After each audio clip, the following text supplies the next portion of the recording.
Good morning everybody, and welcome to another fun-packed video. Thanks for tuning in again. As you guys probably know by now, I raw footage everything. I literally just record it and smash it out there. Today we're going to cover some different types, different formats of mechanical music. We're not going to concentrate so much on the organ today, even though we're going to play a book. Or there's a tune that I picked out actually especially for it. So we're seeing that yesterday seemed to go so well, surprised me. We try and do some sort of thing. So we flick through, we've got another load of pictures, got some pictures for Robert, who's going to be interested in seeing these, because it's a continuation of the organ and how it comes in. You can see by this one that this was the trailer frame that the organ was originally on, that it came in to me with. That's gone now. We chopped that up and smashed it up. We've had a bit of a delay this morning with battery charger on the XJ. A lot of you guys are familiar with the XJ. I had charging problems with that. I've just managed to get that sorted out. I got some glasses on me here this morning, a bit of a different look really. It makes me look intelligent, which I'm not. Right, we got different formats. So we got book music, as we know. So when we look at the scale of an organ, many organs over the years have come in different formats, as you guys are aware of. Book music, disc music, music boxes, symphoniums, which we've got over here. I've just brought these in. We're gonna play that. Some more of my other videos actually. We're gonna play that one that was in the Princess Alice pub when the lever apron for the Jack the Ripper murders got arrested. That used to be in the bar, and that would have been in the bar playing coin operated. Pretty much when the girls were in that pub that sadly got murdered, you know, in that famous case. So let's look at the format of those firstly. These are 11 1/4, and these play on that symphonium. I've got quite a few of these actually. I'm quite lucky to have them. But they're 11 1/4. They're a little bit cheaper than the bigger discs. It's a bit like everything else really. These discs, these play on. We got a 20. I got a 21 3/4 upstairs, which is a big one. And these discs are really rare. These are callop discs. So that disc player upstairs is not actually it's not actually a symphonium or a polyphon. It's a callop. Really rare. I managed to get those discs off a guy in Germany. He wanted a fortune for them. I mean, literally, he wanted over £1,000 for them. I got a load of them upstairs. And I got him down to £200, which is quite good. So anyways, that, and then we've got piano rolls. This is an 88 roll, which a lot of you guys will be familiar with. Full scale. But I did actually build some player pianos that could play different formats, in the sense that some of them could play 65 and 88, which was, I looked at one a couple of years ago. A fellow had, farmer had, he was selling his land and getting out of it. Probably was going to fill it full of solar panels or something. You know what it's like. So yeah, quite interesting sort of type of stuff. This is where the organ come from. The disc player come from. We found this in the box. And it reads, I don't see what it says. I've got the wrong glasses on. It just goes through that this girl is coming down to visit Alf, and this is dated 1901. It's really interesting when we look at these postcards and stuff from the era. It really does capture the era. So we're going to touch a little bit on that today as well. We are going to play the organ, as I said. There's a bit of a delay in the video. There's been a lot going on there's always a lot going on. The old man fell over yesterday. He went shopping.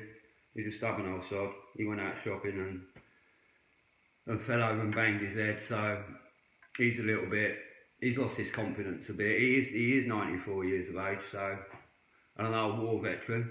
He's done his bit for King and Country. Was evacuated during the war, just like my mum was. My mum was an interesting character. She worked for the RAF, British intelligence. So a lot of what's going on now in the world, she used to tell me, even though she was under an MBA. And a lot of what she was telling me about how they manipulate the weather and do various stuff. Anyway, what we're living through now is literally been planned for many years. A lot of you guys are aware of that anyway. Right, let's play that. I'm gonna play that symphonium, or that disc player, the one that was that quite well famous disc player actually. I'm just gonna play that. It's still ongoing work. We still haven't completed it. Yeah, so I don't get to see it in the distance there. We still haven't completed it, but it does play. It does play. It's a double cone disc player, which is, they were made more for the commercial setting, and that one in particular would have belonged to a vending company. It's got a vending number on it. It's stamped in there, so actually would have been a hire machine. You know, very similar to the jukebox that we had in the corner there, which is now gone. Which is now gone. So literally,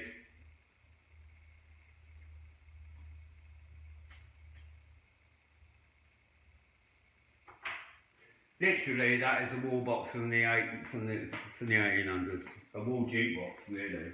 Let's have a look and see whether or not she's going to be able to.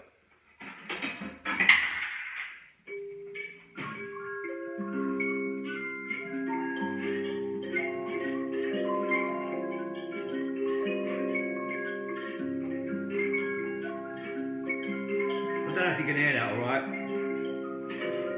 So they would have been popular, they're popular tunes of the day. I mean, a lot of the fairground organs, a lot of the mechanical organs, a lot of the player pianos play that tune and play similar. It's a marvellous piece of history that we try and keep going. The other organ, the little French one, I built this case, pretty much the same sort of thought like we do with everything. We try and recreate the past as much as possible, and that's using a trumpet type resonator setup, which is good. So anyway, let's move forward. Let's have a look at these pictures, because I know the pictures went alright yesterday. I was quite surprised actually. We got loads of these. Right, so Robert, if you're watching, these are going to be, so let's just flick through all this other old rubbish that we've got on here. This is just sales really, stuff that goes out as sales. Right, this is the smallest, it's funny, it's the smallest player piano, full scale, that I've ever seen in my life. And I'm really quite sad that I sold it. I sold it to I think it ended up when a collector bought it. But it was absolutely mint. And it came in, I bought it from High Wycombe in Buckinghamshire. And you can see it, how clean it is. It's amazingly clean. High Wycombe's a funny place. It's where they made most of the Norman Wisdom films.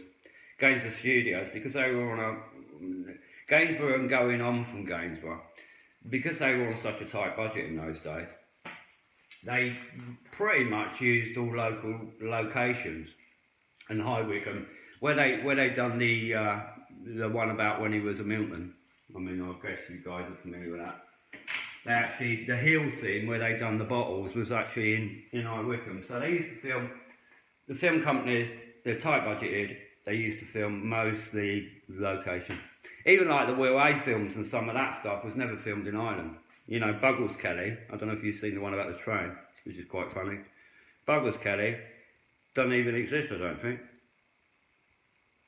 They were just made up quirky names, but them guys were because I'm really interested in black and white movies and the old school comedy. And they were really fascinated films. Anyway, let's move on from this slide. We are going to play the organ in a little while, so bear with us on that one. As you can see, normal track bar, much the same as it is with a keyless organ. Like we was talking about Duncan Price's organ the other day, which is a keyless organ. So the keyless organ is really good in a sense because you haven't got the business about the keys actually coming through the card or the paper and ripping it to pieces. With the atmospheric depression, it's a super system because it doesn't destroy your music. So it's a really good idea. I know that I was speaking to Tom Gabrielli yesterday, or I watched one of his videos, and he emailed me back actually. It's what we used to do with glass panels. I was telling you earlier. So yeah, that's that pretty much. Thanks for watching yesterday. It was really quite a long video, as long as one I've ever done actually. But it went remarkably well, and a lot of people did actually stay with it, which surprised me, because it is nice. It is nice for us to be able to talk about these things, the instruments and the history of what we love. I do like a smoke. Keeps me sane. Right, let's go forward anyway. As I say, I don't edit any of the material. I don't know how to edit. And all I do is I run an iPhone 6. So I only run old school. I'm going to get a gimbal. I'm trying to do a deal on one at the minute. Interesting story about that, so I expect you're all familiar with that. And where the phrase the mad hatter come from.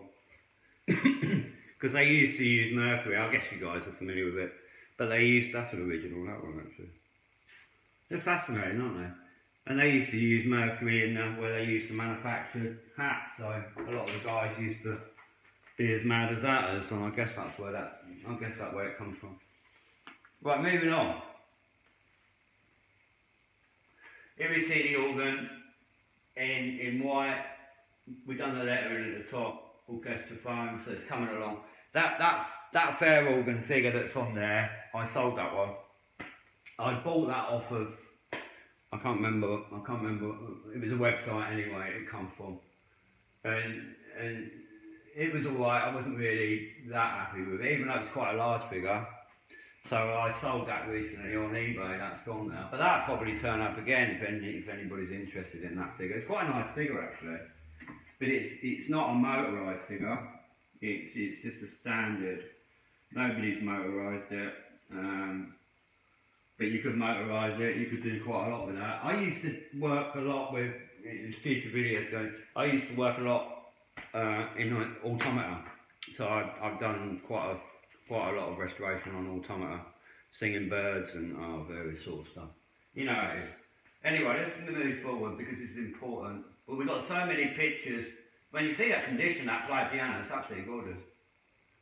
And the guy snapped it off me. But that's what we did typically, is we used to put glass panels in. This was back in the time when Cambridge rang me up and said, oh, you know, I've seen your stuff and I've changed my mind on it. But there you are. We just modernise them. I mean, what a lovely looking piece. Got all the old stereo stuff there in the background. Because I love music. I've mostly got Bang Olufsen. Now it's mostly all over the house, and then we're doing that video on that Revox, that reel-to-reel player. We're going to do that. There's so much to do. There's so much to do. There's not a lot of stuff coming in at the minute because I'm trying to downscale, but there will be a lot coming in later once we get shifted. So these vacuum pumps, these are the ones I build. Because they're quite expensive. I mean, if you go through the American channels and that, they do the kits for them, but they want donkey loads of money for them. So I build them. I build those motors here when I need to build them, and then I do all the pretty much like I do with fairground organs, really. But if anybody's got a player piano, wants some work done on it, if it's dead, we'll pop over and see you and get it going for you. It's no problem. They're not hard to sort out. They're not hard to sort out at all, really, to be fair. I've done so many player pianos, and the joy of actually getting hold of somebody's piano and getting it to work again in front of their eyes, probably something that hasn't played for, don't know, 20, 30 years. It's a joy to behold. Right, scanning on a little bit. Stay with us. So here's the organ before the lettering. But you can see that it's pretty much there now. And this is when we was doing, I was doing pressure tests on it and doing, it was at the stage where we could tweak the organ and get it to really perform like it's probably never done before, as you see in my previous videos on it. So yeah, it's a stunning bit of kit. You see a close up there. These upper column, I ordered them. It didn't, you know, aesthetically it didn't work. So we chopped them, got rid of them. Right.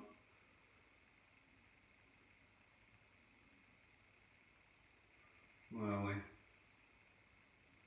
Let's go forward. Oh, various trailers, always buying and selling trailers. We're going to do a lot of trailers. So that was the first thing when we done the lighting. The glockenspiel, the arms of the glockenspiel eventually got changed to red, which is much better, gives it a better look, I think. So the symbol that we've got is a regular size cymbal, as you guys know. They're regular size drums. Everything. Proportionally, at this stage, it's absolutely, you can see where it's going. You can see it's going to be a stunning organ. So, yeah, very happy with that.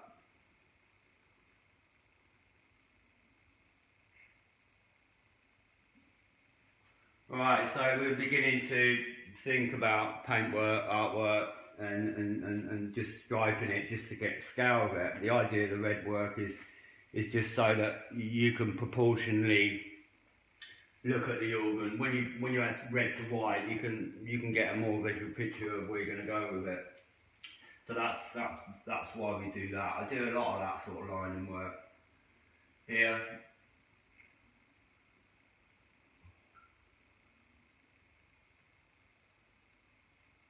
Right, let's have a look. See where we are.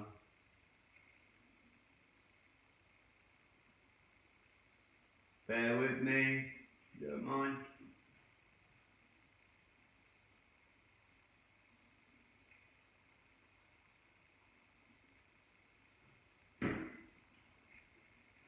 Right, it's not somebody knocking on my door, it's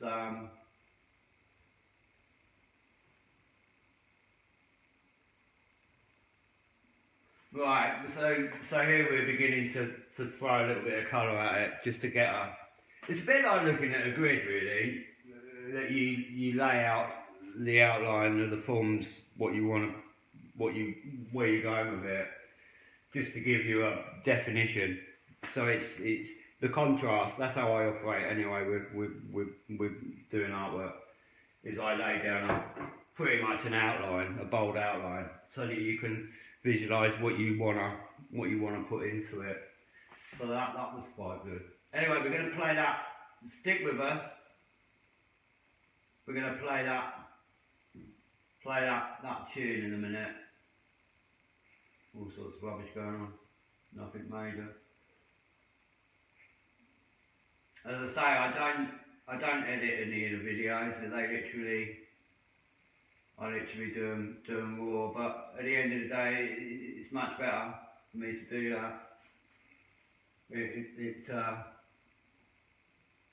creates a natural environment, I think, which is probably better.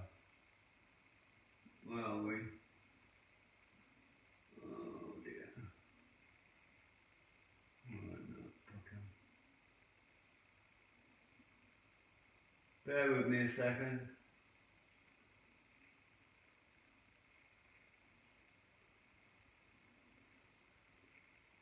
I'm gonna have to get these pictures organised, because but I like to work like this. It's not a problem for me. I know you guys are there. If you're interested in what you see, you're going to stick with it. So.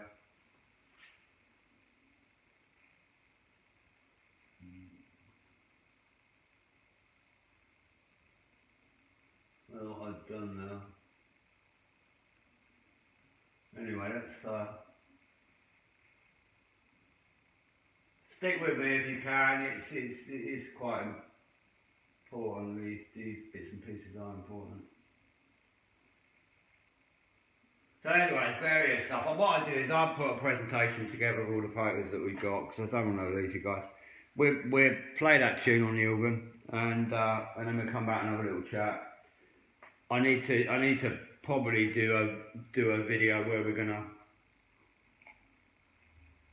just really concentrate on the pictures, and you can see how it all evolved, and not just the organ, but everything that I do on a daily basis, really. So we'll do that. So we'll try the organ and see where we end up with that. We'll play what I'm only going to play one tune though today. Alright, let's go over to that. It's not very nice and sunny Woking today, is it? Right, see if we can get some power. Stand by.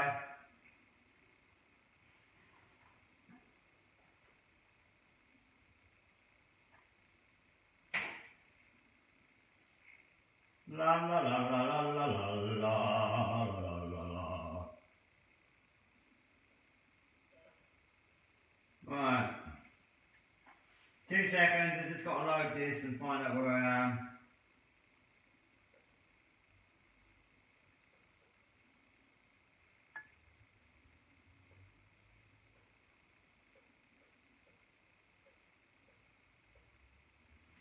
Right, I think that's the one.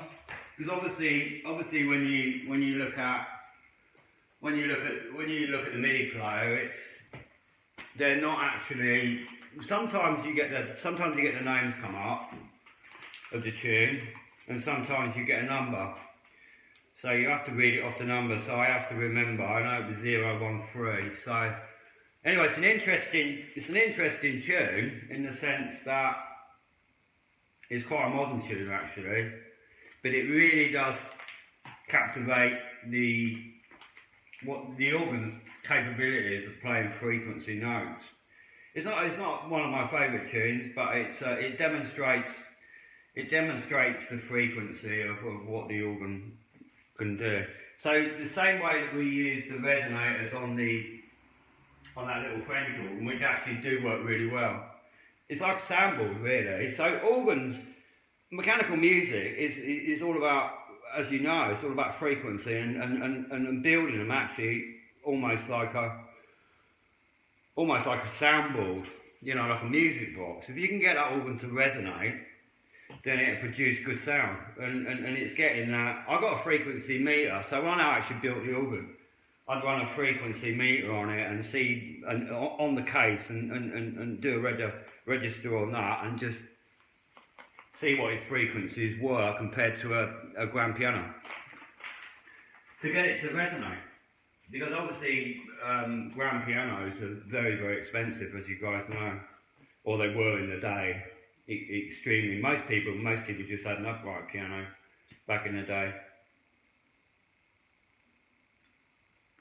But like the one in the living room, to have a grand automatic player in its day was probably about the price of a 4-bedroom house, to be honest. Unbelievable. Anyway, so it's like that. So it has been checked for frequency. The case when I built the case and put it all together, I did do a frequency check on it to get it to run at its highest, its optimum resonation, and I think that's probably why it sounds so good. These trumpets, I know you guys are interested in trumpets. We have had comments about those before. These again are playing the same game. It's not a trumpet organ. They're literally just cut off so that you've got, they've been checked for resonation as well, so you've literally got a diameter like that at the back.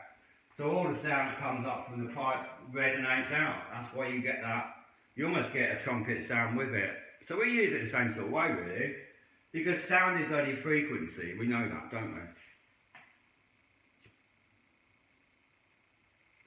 So anyway, let's play this tune. Hopefully I've got the right tune, and hopefully you guys are still with me. Just raw footage, you know the crack. But sometimes raw footage is the best, eh? Right, let's go. I think we've got everything we need to have it. I'll soon find out in a minute. It's not very warm in sunny Woking this morning. It feels more like winter. We're having to run a backlight because the light levels are pretty shitty this morning. Right, let's see how we get on.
Right, have you enjoyed that one?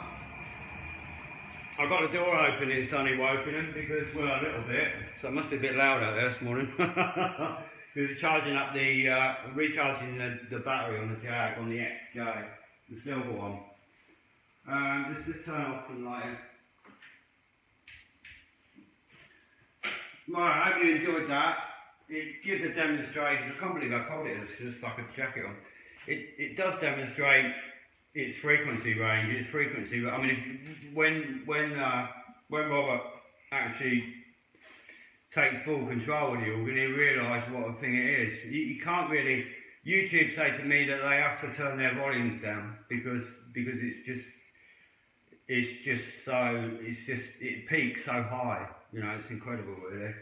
For 31, it's just an amazing organ. It really has got a soul of its own. Right, let's just pop round to here because I like to cover a little bit of the Rolls Royce as well. Because I know a lot of you guys watch it pretty much. It's surprising how much, because we've got so much content on there, it's quite surprising how much people do watch. I don't know if you can see that right. But this picture demonstrates when I first went to see the Rolls. And you can see in the close-up, all that front's gone, it's all gone. And it was full of water, full of damp, because all the seals had gone on it. It's quite a sorry state really. It came out of the wedding trade originally, like they all did. All these trims, bonnet trims, stuff like that, were pretty much, they'd masticed them, well, they grip filled them to the body, so it was a nightmare. So I got in touch with Flying Spares that deal in a lot of the Rolls Royce stuff, and I said to them, have you got a bonnet trim in stock? I've got one that's really, really bad. And they said, well, what we do, if you order it from us, we literally send it down to the guys, the tinsmiths, and we'll redo it, and when it comes out, it'll be like brand new again. So yeah, so a lot of the strip work, a lot of these headlight surrounds were dented, damaged. A lot of these were broken. You can't see them close up in the pictures. And you can see where she lived. She lived in amongst two caravans. I bought off from a farm. He was a guy that, yeah, you can see there. It's really tired. There was a history with here, because unlike modern cars, when you sit on the seat of a car, a Jag or whatever it is, when you sit on the seat and you put your foot on the brake, all you guys are familiar with this. What it does is it sends a solenoid to the gear lever so that you can select. But these Rolls Royces, this is how I had the accident and nearly got killed. And you've got to remember, in that accident, I ended up with 2 broken collarbones. I smashed, all my teeth got smashed out pretty much, or fell out. I think it was just a shock of it, because I nearly got killed. My neck nearly got broken. And I suffered head injuries and various. I was really in a right old bad state. And I think it was a shock, because soon after that time, about 6 months after that time, my teeth just fell out of my head. It must have been the shock of it as well. Anyway, you can see there it's in bad state.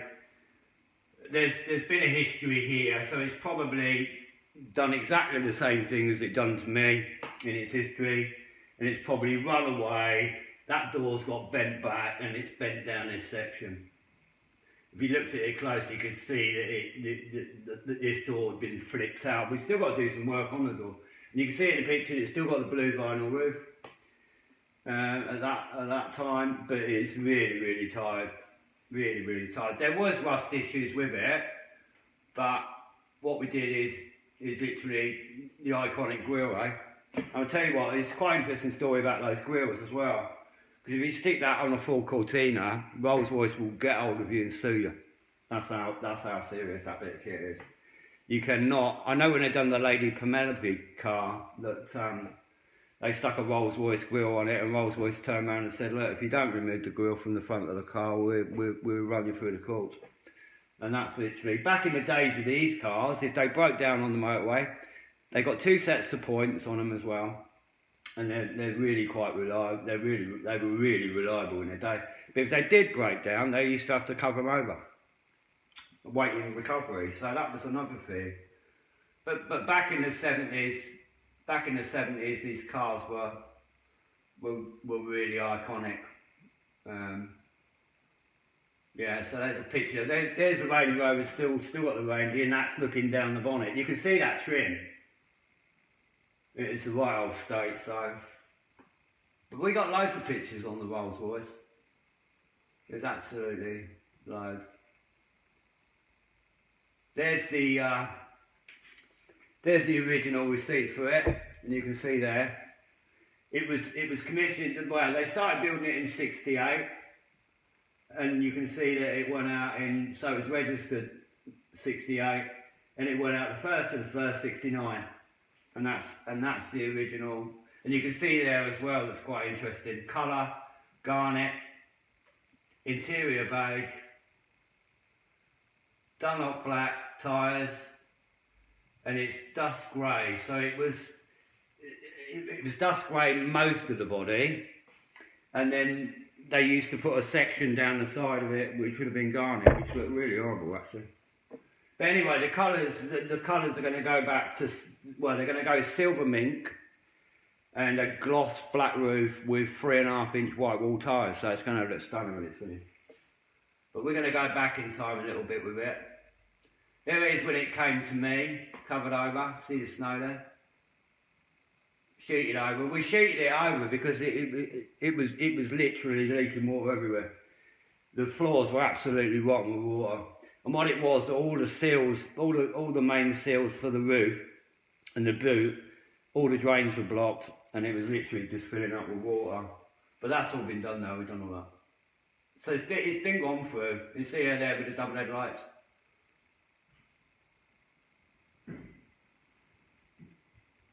And that was an iconic picture. Somebody gave to me. I mean, a lot of the rock stars used to get hold of these motors. I think that might be.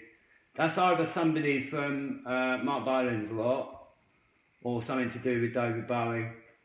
But they were all pretty iconic. They all had Rolls Royces, as you guys know. It was just a thing. This piano is an interesting one. It was a leaded light. This was a 65 note. This is quite a really old piano actually. Come in terrible nick, step, and I sold that to a private customer. But it was an exceptional piano. But getting hold of a 65 note piano now is almost impossible. So that's where the rolls come from. Another picture of the rolls there.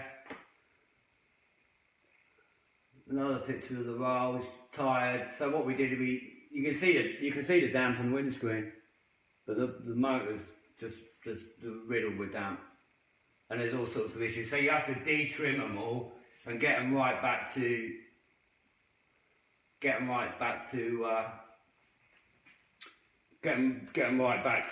bodies. It's quite a job to take the trim off of them without bending the trim, and the trims are expensive. I mean, that one alone, up there, you're talking 250 quid for that one alone. That grille alone on its own can be as much as 2,500 quid depending on its condition.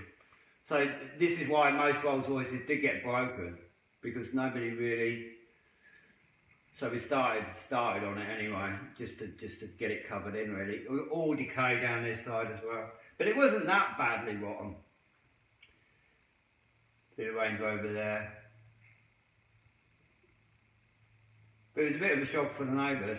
This was that other barrel piano that we looked at in yesterday's. See my passion for clocks and trolley jacks. It's quite funny really. But a lot of cabinet work. This is all like the gilding work that goes out. So yeah, do a lot of that sort of style of work. This one I bought from a fella, and the whole of that back section was rotten. Absolutely wrong, but you can see, you can see the clockwork motor in them. So you used to wind them up, select the tune and play. We cut all this out and I think we put glass in this one, glass here and glass across there, so that you can actually see them working. Because one thing that's really fascinating with mechanical music is not only children are really fascinated with mechanical music, but also the adults. You know, everybody wants to see how it works. And it's lovely when they can see it, how it works. That's the fascination with, you know, with the stuff that we're interested in doing. You know, I know you guys are as well. Other somebody else's roles. That's a typical interior. It's not actually the one. I had to do some research on pictures for colours and stuff like that. But that's what they call the Chippendale Rolls-Royce Shadow 1 interior. And they changed them in the Shadow 2, they changed slightly. You see that, even though that's got chrome bumpers, this car, but you can see that it's got the reverse lights on the Shadow 1 are here. If you look at the footage of the Rolls Royce, you'll see that. And that's near enough the same colour as my car, pretty much. That's probably why I've done the picture. That's what it would look like when it came from the factory. But it's got the chrome bumpers. They've done away with those when that's actually a Shadow 2, I believe. You can tell it's a Shadow 2 because of that detail. And later on they went on to do more, they incorporated more plastic and stuff like that into them.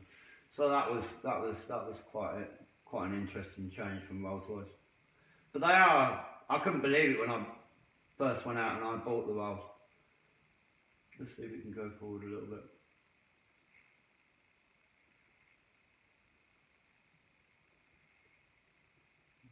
That's probably the end of that slide, actually. Yeah, it is. Okay.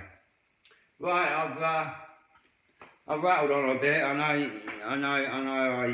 tried to inform you guys into, as much, an insight just into the sort of daily life with me. I know you guys find it interesting. Well, I get loads of views. We get loads of views.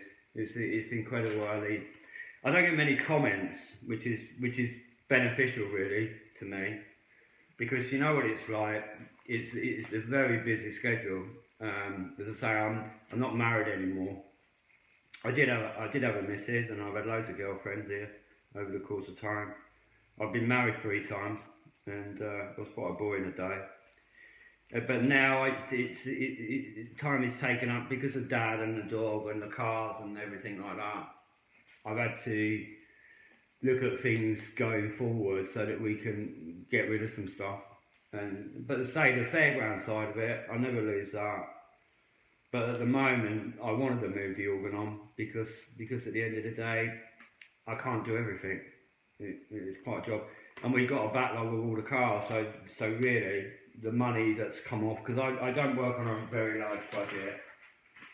I literally packed up work as a subcontractor and literally just said, sod it all.